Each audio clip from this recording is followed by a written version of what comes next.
Assalamualaikum warahmatullahi wabarakatuh dan salam Malaysia Madani. Alhamdulillah pada pertemuan hari ini dalam seminar kebangsaan pendidikan negara, insyaAllah saya akan berkongsi satu kajian yang bertajuk penggunaan penengah dalam skala Likert, kajian retrospektif maklum balas kepuasan pelanggan IPG. Saya Ahmad Siddiqui Muhammad Yusof daripada Institut Pendidikan Guru Kampus Sultan Mizan, Besut, Terengganu. Saya mulakan dengan pengenalan. Kita bermula dengan Anjaria 2022 yang menyatakan data yang dikumpul menggunakan skala Likert agak sama-sama daripada kualiti dan juga penilaian yang digunakan itu dalam konteks pembeli upah pendam ataupun kita panggil latent. Jadi fokus penggunaan skala Likert, dan kita tahu bahawa skala Likert ni sangat popular dalam bidang social science, dan ada antara penyidik-penyidik seperti Moore et al. 2014 menyatakan bahawa skala Likert dengan pilihan respon yang sekata kalau tanpa menggunakan neutral ataupun ada penengah akan mewujudkan kecenderungan responden untuk memilih sesuatu pandangan. Dan bercakap tentang penengah ini maksudnya ialah satu titik tengah ataupun titik neutral yang akan menghalang responden daripada dipaksa untuk menyembelahi mana-mana. Ini pada Preston and Coleman tahun 2000.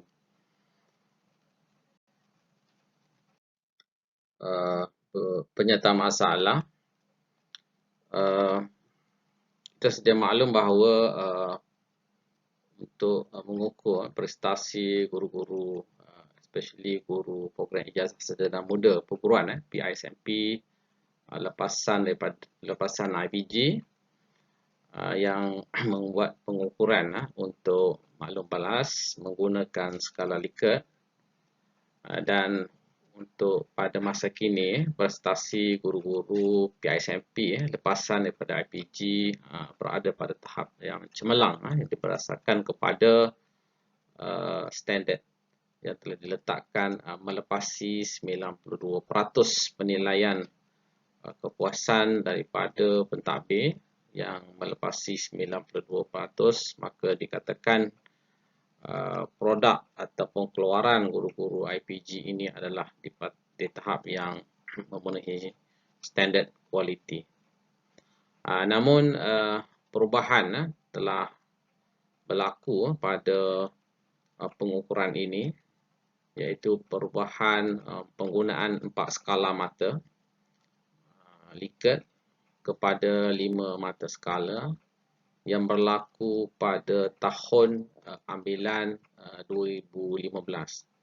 Pada tahun 2014, instrumen ataupun pengukuran digunakan untuk menilai kualiti ini adalah pada menggunakan skala 4 pada tahun ambilan 2014. Namun bermula tahun ambilan 2015, skala telah ditukar penggunaan skala telah ditukar kepada 5 mata.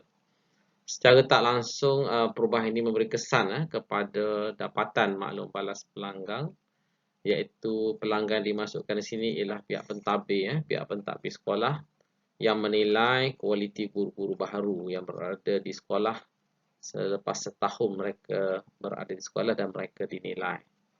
Jadi secara tak langsung seperti yang disebut tadi, dia ada kesan kepada dapatan akibat daripada perubahan skala yang digunakan, iaitu daripada 4 mata kepada 5 mata. Sehubungan dengan itu, kita nak melihat dari sudut objektif kajian, iaitu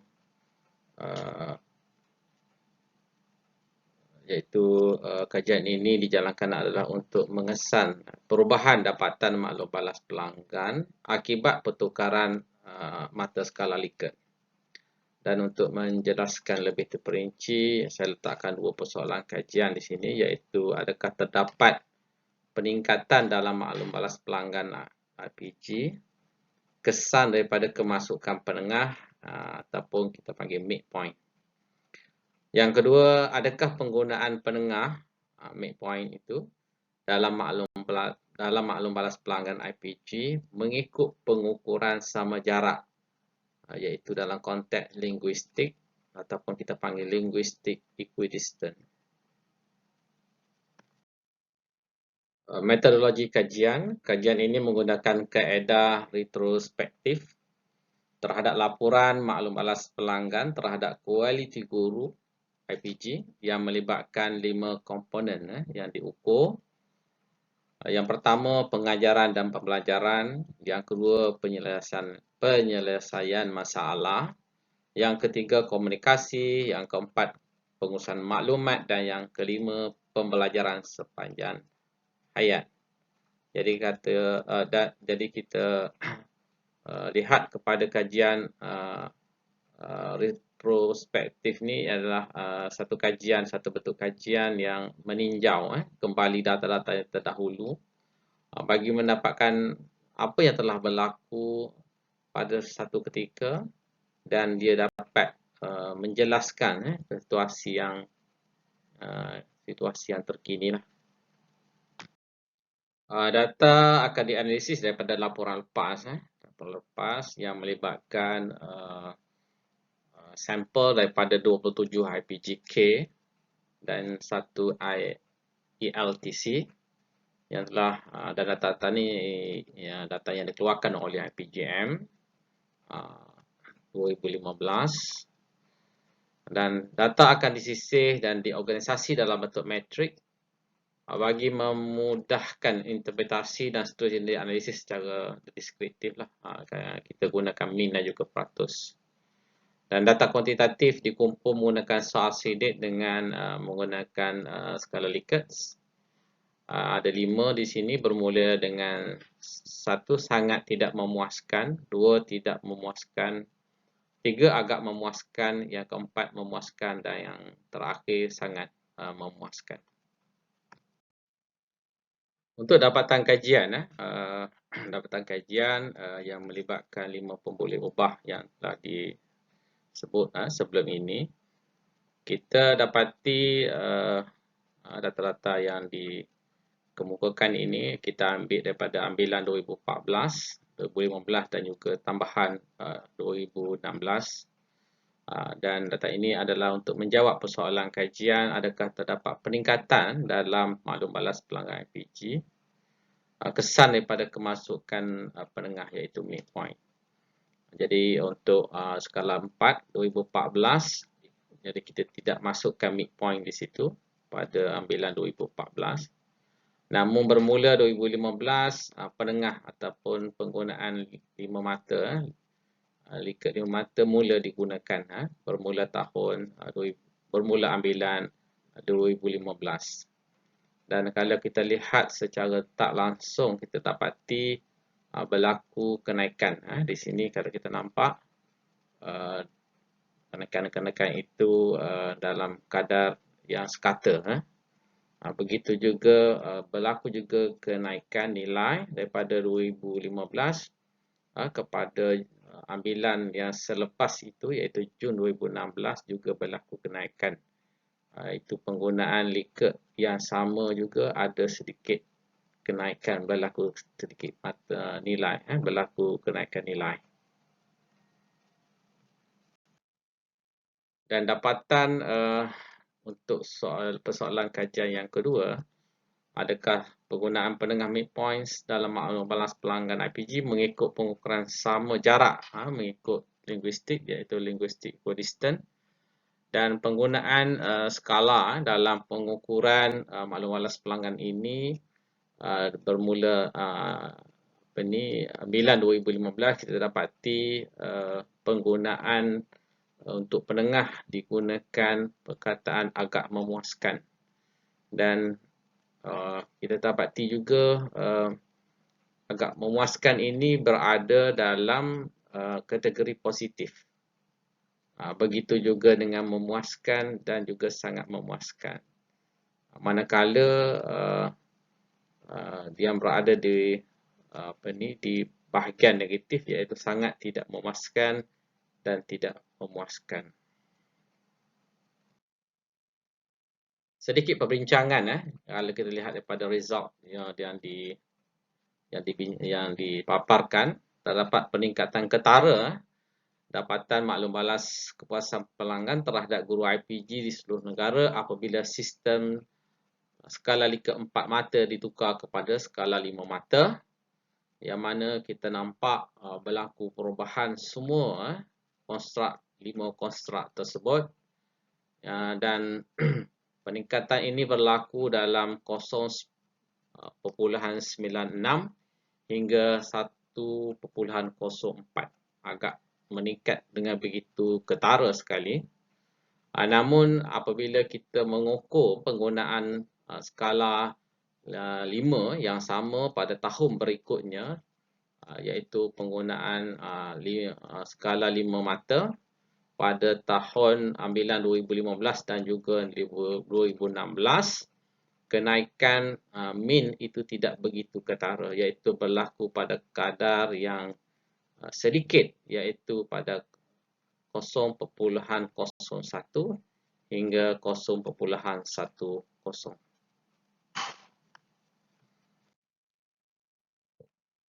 Walaupun skala pada jarak yang sama, namun kita lihat pada kategori penengah tadi, iaitu pada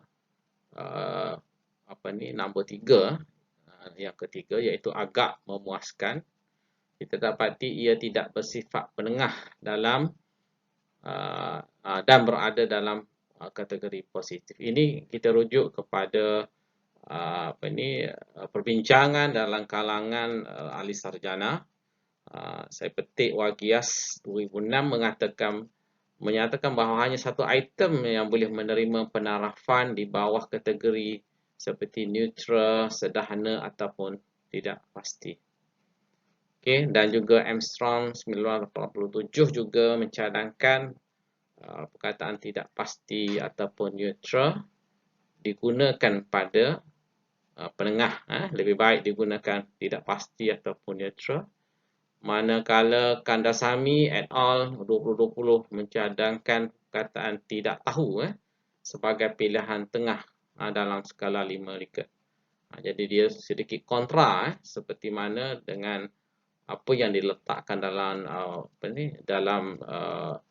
skala yang digunakan dalam maklum balas pelanggan, yang mana digunakan agak memuaskan. Jadi kita nampak bahawa dia seolah-olah pergi kepada kategori positif dan tidak bersifat penengah. So, sumbangan kajian pengetahuan baharu kita dapati di dalam semasa dapatan itu dianalisis, terdapat faktor penengah dan juga bahasa berkemungkinan mempengaruhi dapatan kajian menggunakan skala Likert. Dan juga kita juga dapati bahawa penggunaan kaedah retrospektif, iaitu menganalisis data-data lepas, boleh membantu kita, especially kepada penyelidik, untuk nak menambah baik atau membangunkan instrumen menjadi lebih tepat, untuk kita nak gunakan dia lebih tepat dan lebih objektif dalam pengukuran. Namun begitu, perlu diingatkan jugalah supaya pengkaji perlu berhati-hati semasa menggunakan penengah inilah, sebab dia ada bias dari sudut aspek bahasa jika tidak menggunakan bahasa yang sebenar yang bersifat neutral.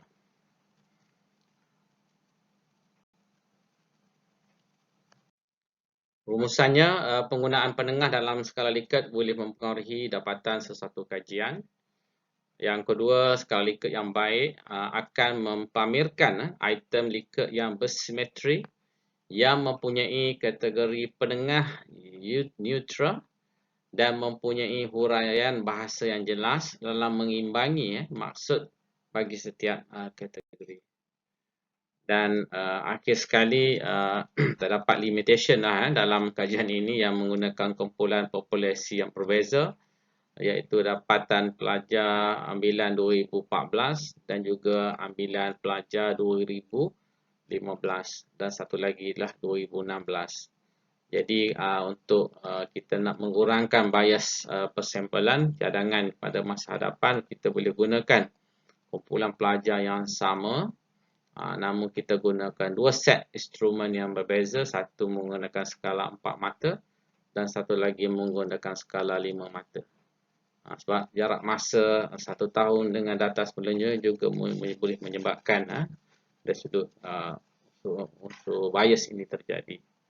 Dan perbezaan populasi yang berbeza juga secara tak langsung boleh menjadi faktor mendorong berlakunya kenaikan nilai min yang ketara. Itu saja perkongsian saya pada hari ini. Terima kasih. Assalamualaikum warahmatullahi taala wabarakatuh.